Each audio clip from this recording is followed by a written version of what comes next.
Hey there, happy holidays 2018. You know, this is one of our favorite times of year. Christmas is almost here, New Year is around the corner. So much for us to enjoy. However, one of the drawbacks is holiday travel. You know, travel can be tough at any point in the year, but especially around Christmas, it's particularly brutal. So we thought we would share some holiday travel tips with you. I'm sitting today with Bob McKenzie, HR consultant, somebody who travels quite a bit. Bob, what do you travel? Almost every week? Just about 50 times a year. Yeah, that's a lot. That's a lot. So Bob's a very seasoned traveler and has a lot of experience, years of experience, including around the holidays, right? Oh, yeah. Have you typically traveled around the holidays? Absolutely. I try to avoid it, but I have traveled around the holidays, and it is not fun. So we're going to make things a little bit, or Bob's going to try and make your holiday travel, especially if you're flying. We're going to stick primarily to the airports and the flying. If you have anywhere to go by air, we're going to give you some tips and suggestions that could help you out and make the next week and a half a little bit easier. So Bob, you know, let's jump right in. And you know, one of the biggest things with holiday travel is it's wintertime. Right. So we know that we are very likely or possibly going to be dealing with weather issues. So let's start from this vantage point. What's something that people, they have their travel booked, you know, they're leaving on the 22nd or the 23rd, and okay, we can watch the weather. But what are 1, 2, or 3 tips that you would give the people in the days leading up to before they leave that they should be doing? Well, you know, there's nothing you can do about your booking right now, but future booking, first flight of the day is almost always the flight that's going to go. Even in a bad weather situation, if you get the first flight, typically your plane is at the airport the night before, you're going to be able to go. All right? Beyond that, you've already booked your travel. Know what's going on. Know what's going on in the city you're flying to, the city you're flying from, the city you're connecting through. If you're connecting, you're adding a whole new layer of difficulties to the holiday travel. So keep your eye on what's going on. If you see a storm that's incoming, I'm crazy about this. I'm like once an hour I'm refreshing my website, whether it's JetBlue or American Airlines or Southwest, whatever it is. You want to be the first to know about any fee waivers. So fee waiver, are you familiar with that? Well, so you're talking about when there's weather that impacts a flight and somebody wants to change their flight. Typically, there's a fee associated. So, will some airlines waive the fee? Absolutely. The airlines, they don't want you stranded, and they don't want to be in a situation where they have hundreds and hundreds of people that are displaced because of a poorly timed storm, right? Right. So, in recent years, what they've actually done is they've gotten more proactive, about canceling flights and issuing fee waivers. So maybe 2 days before a storm, we know there's going to be a foot of snow in such and such a city on the 23rd. You might see as early as the 19th or 20th that they'll start issuing fee waivers. So if you're planning to travel on the 23rd or the 24th, you can actually move your flight with no change fees or anything to the 21st or the 22nd or the 25th. Do you have to give them, how much notice? Like, let's just draw up a hypothetical. Sure. Say you're flying out on the evening of the 23rd, and you know by the evening of the 20th, like it's very likely, 80-90% likely to storm the night of the 23rd. Yep. Will the airline let you change it 3 days in advance? Typically, no. Typically, they won't let you change it until they've officially issued a fee waiver or cancellation policy. And that's why I'm saying you want to refresh. You want to check your JetBlue.com, Southwest.com, Delta.com, whatever it may be. Check it on the hour. You know there's a storm coming. They know there's a storm coming. Behind the scenes, they're trying to figure out how best to do this. Okay, so be proactive. Yep. Stay on top of things online or on your phone. Checking the weather in all cities related to your flight. Right. And stay in touch with the airline. Oh, here's a good one before we move on to packing. Should they be dealing through an app or should they be on the phone with the airline? Which is easier or more effective? Go online. Your airline is not staffing their call center for a blizzard. They're staffing their call center for normal travel days, right? Okay. So when thousands and thousands of people are trying to contact the airline by phone, what do you think's happening? You're on hold for 2 hours.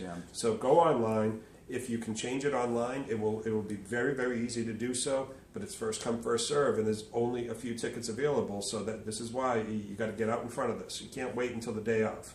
Good. Okay. All right. Good. Let's move into what we're taking with us then. Oh yeah. Part two. So, and we know, and you travel more than I do. Overhead bins, people with carry-ons, the lines to get through security.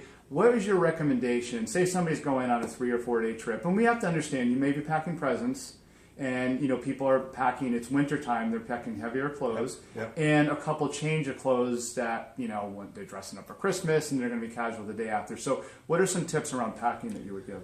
Well, it's hard. I mean, you can't typically bring wrapped presents because TSA is going to want to know what's going on there. Mm-hmm. They might be unwrapping it for you, so don't wrap them until you get to your destination. Understand that a snow globe, for instance, has liquid, right? Mm-hmm. So if you're buying your mother a snow globe, you might have to check your bag or lose it. So know what it is. Not only if you're bringing gifts and how big they are, but like what's inside them. Be aware. Don't forget the rules don't change just because it's the holidays, right? You can't bring a bottle of wine in your carry-on, that type of thing, even if it's a present, right? Yeah. To the extent that you can. I try to avoid checking bags at all costs because you're adding so much time to both the beginning of the journey and the end of the journey, right? I know people aren't going to like this, but I'll do a carry-on and I'll do laundry at my destination if I have to. Okay. You can do that. So ideally, no checking of bags, do the carry-on. I like that suggestion. And you need to, hey, if you're staying with family, do laundry when you get there. It saves a lot of aggravation. It really does, yeah. Right. And even hotels. I mean, I know no one wants to be doing laundry at a hotel, but most of these Hampton Inn, Marriott Courtyard, those type of hotels have laundry on site. You can bring your own detergent, and just pay the $2 to wash, $2 to dry, and be done. Okay. Any other? So that was all about packing. And then as far as the actual logistics of the airport and parking and arrival times or family dropping you off that aren't related necessarily to packing, what are the 1 or 2 key things about arrivals and how you get yourself there and how early to be? Okay, so security is a nightmare. Even if you have TSA pre-check at this time of year, the lines are going to blow your mind. It's just amazing. 6 o'clock in the morning the other day, I walked into Logan, and the line was almost out the door. Mm-hmm. TSA pre-check. Okay, so understand that's a reality. When they say 2 hours, don't roll the dice here. This is the one time a year that you want to pay attention to those deadlines. All right, be sensible.